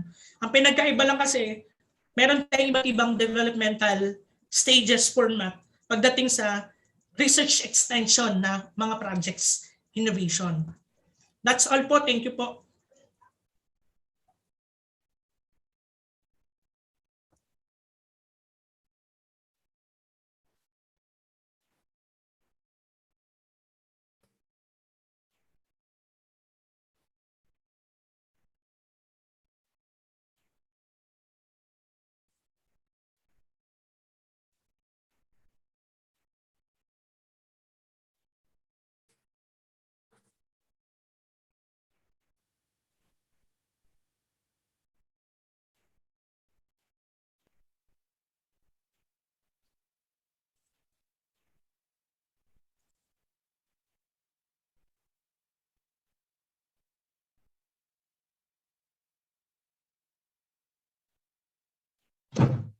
Oh, thank you so much, Sir Resty Somoza.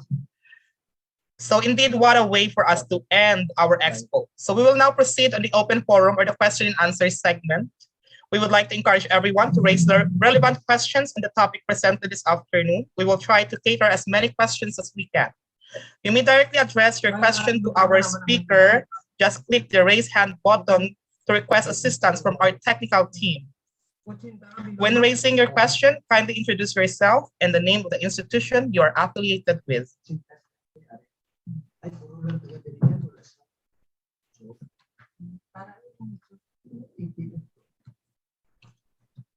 So we will open our chat box to see if there is any question.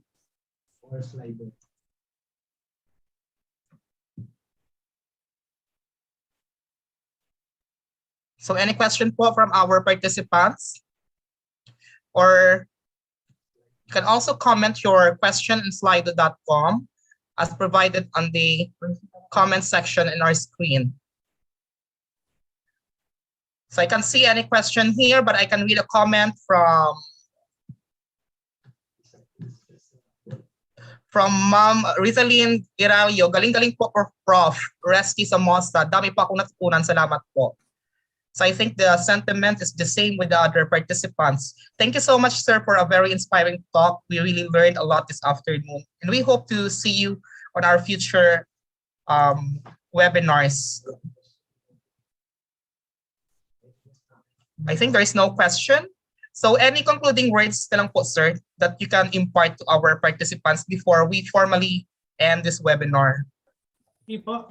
For the higher education, yung mga nasa higher education institution, katulad ko mga professors, kailangan natin makapag-create ng mga innovative action research. Kasi sa higher education institution, required tayong mag-create ng research. Part of our ginagamit for our accreditation for level 1, level 2, level 3. Ang hinahanap ngayon ng mga accreditor, it's an innovative action research or mga research extension natin na ang kailangan ay makakaroon ng contribute sa mga community. For example, yung mga binibigay mong mga training, ay yung mga binibigay natin training, gawan natin ng innovative action research.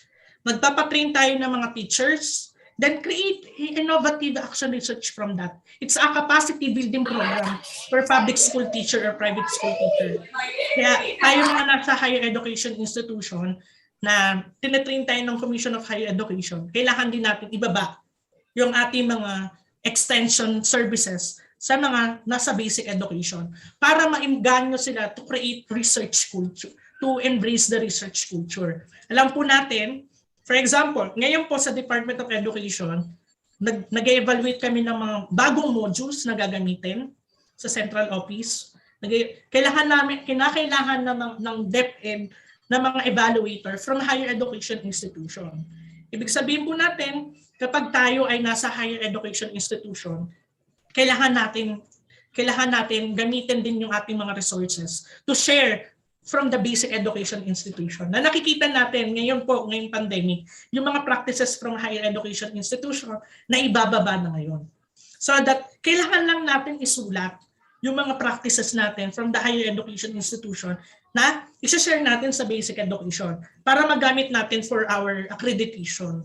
For accreditation for every course program or for every program, kung ito ay for College of Education, yung mga program na in-offer natin. Maganda po na gamitin ang action research innovation sa ating accreditations. Sa mga nasa basic education teachers po, kailangan na natin i-embrace ang research culture kasi kasama to sa ating competencies sa PPST RPMS. Kasi mahalaga rin po ito para sa promotion natin. Kaya nakakatuwa rin po ang ating yung PICE 21 na nag-offer ng ganitong uri ng National Action Research Expo. Kasi mayroong mga institution na nag-offer din ng training, pero ang ating institution, ngayon nagbibigay tayo ng mga sample.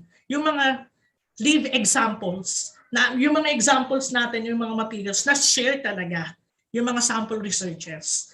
I hope that the basic education teachers embrace the culture of research. Ngayon po, research-based practices na tayo.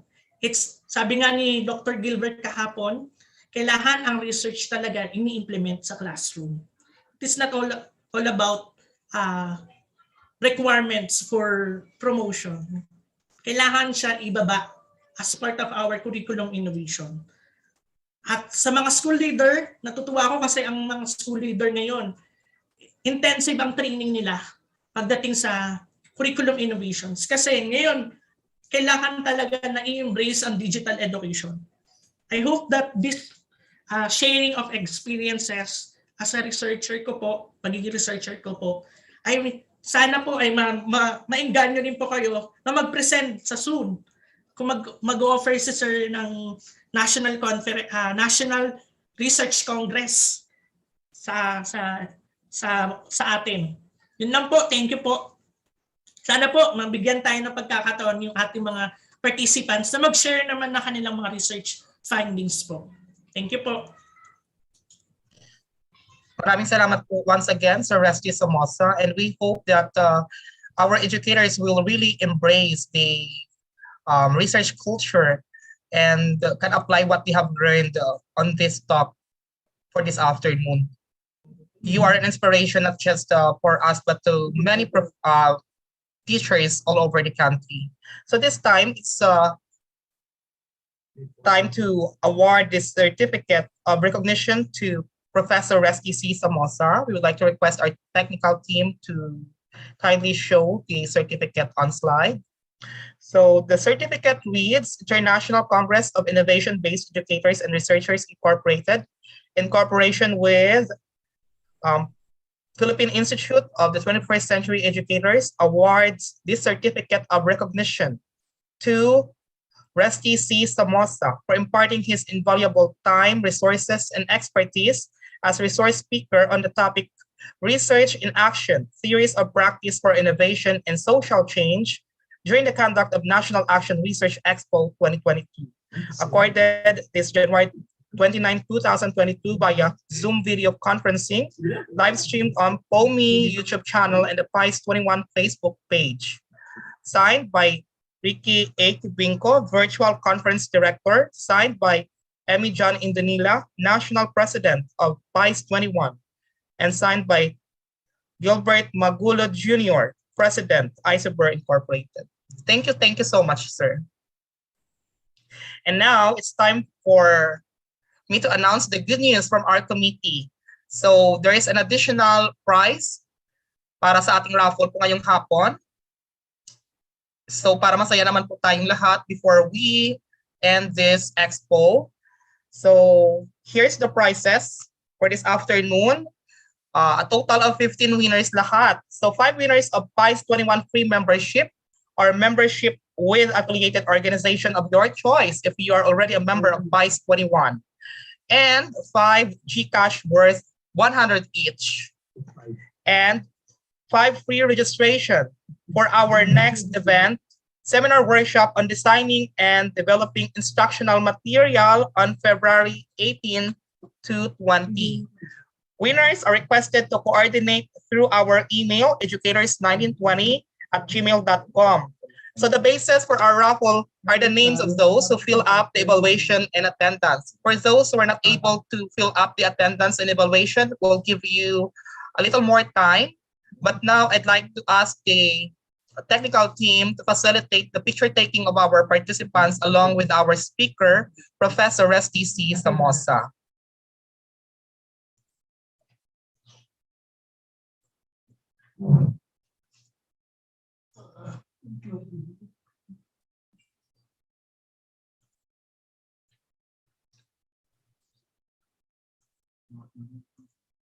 Okay, so good afternoon, everyone. So we have 4 panels in our room. So just keep smiling.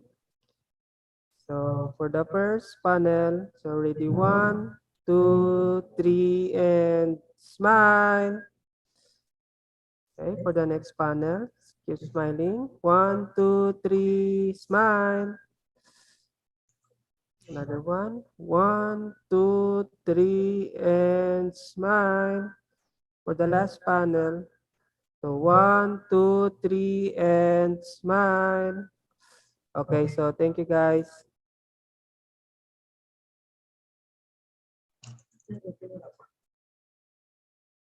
So I think we have already enough number of names appearing on our evaluation and attendance. We have a total of how many?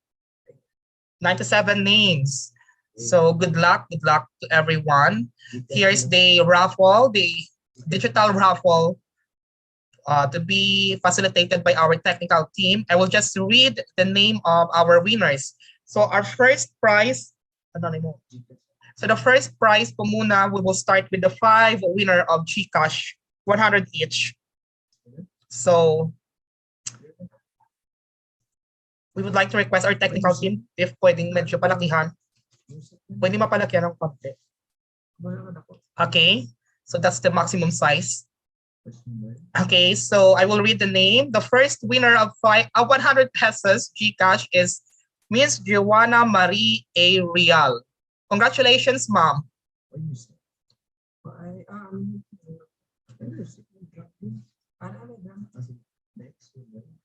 And the next winner.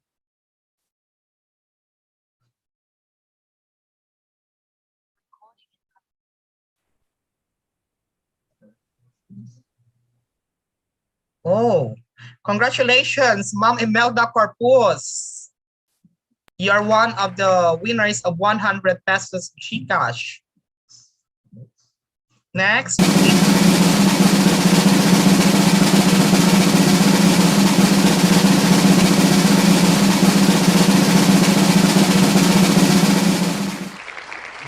Ritz Ray Alingal. Let's proceed to our fourth winner.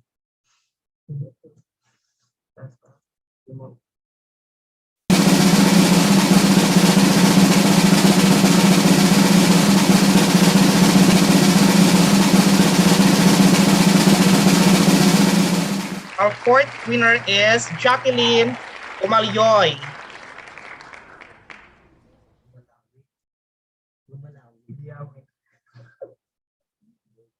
And the last winner for GCash 100 pesos is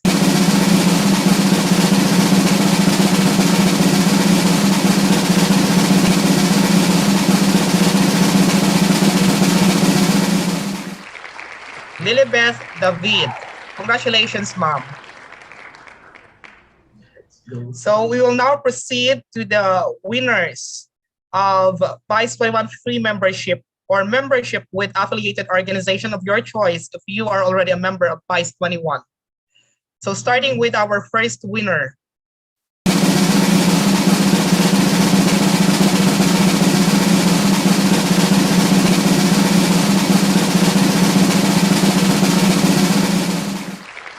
Mary Joy Delizon. Congratulations, Mom.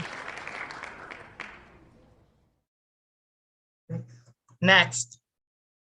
Let's proceed to the next winner.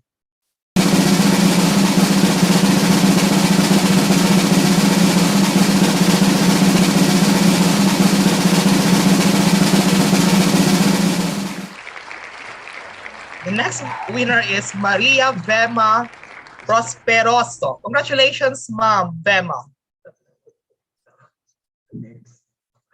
Thank you. Thank you, sir. You're welcome, Mom. And for the third or fourth?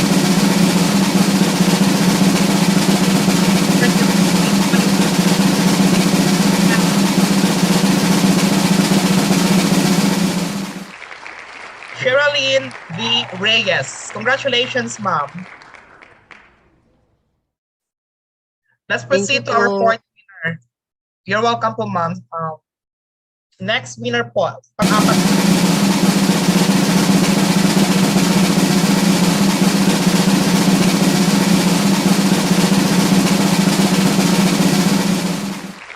We have John Riel Traya. Congratulations, sir. You are the fourth winner of a free membership from PICE 21. And the last winner of free membership is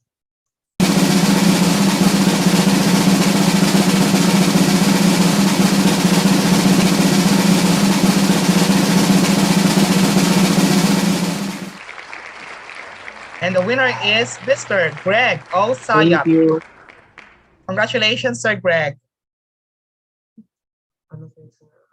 Next. Let's go to.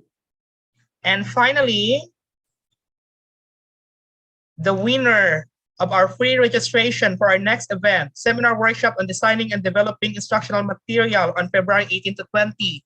So sino kayang mga limang ito na makikita natin ulit on February 18 to 20? We start with our first winner.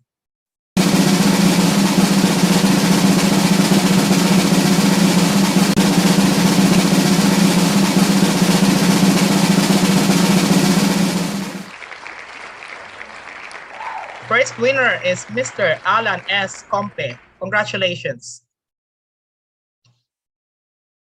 So let's proceed to our second winner.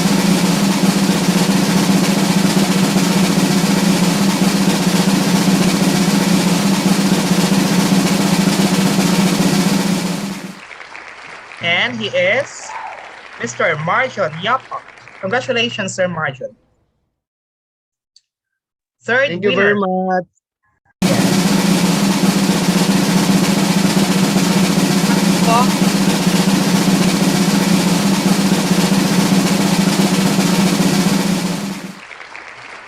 Rosemary DC Gonzalez. Congratulations, ma'am. Exam na nga po ako mag-isa. Exam ko nga po.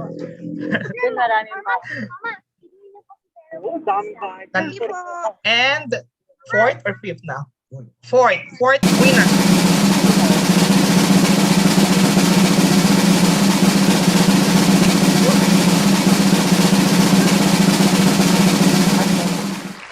Dapat rubber shoes. And the winner is Ma'am Dinah Dinolan. And finally, the last winner na lang. We are down to our last winner.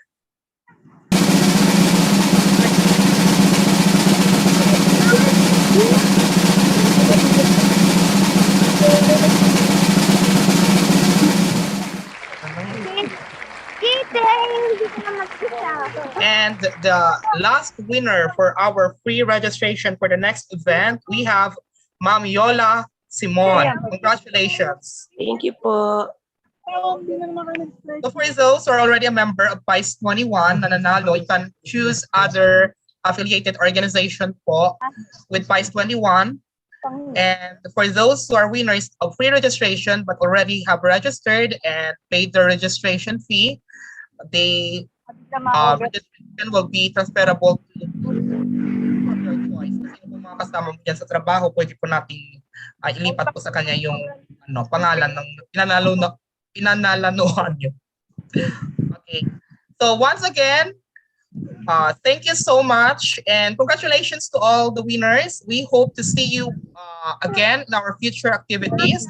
My name is Isidro Villa Jr. and on behalf of the PICE 21, I would like to thank our speakers and our participants for their continued support. And we hope that wherever you are doing well and we can be able to combat this pandemic and will return stronger than ever. And hopefully one of these days, magkakita po tayo ng mga activities being organized by the PICE 21 and other affiliated organizations.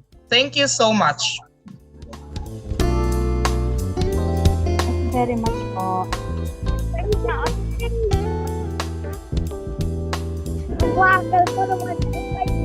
Maraming salamat po sa lahat.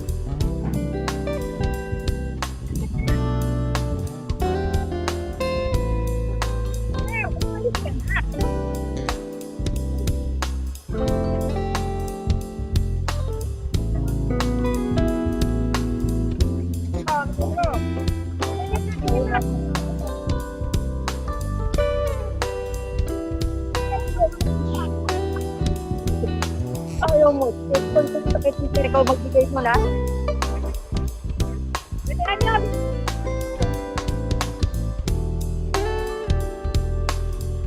Matapos na.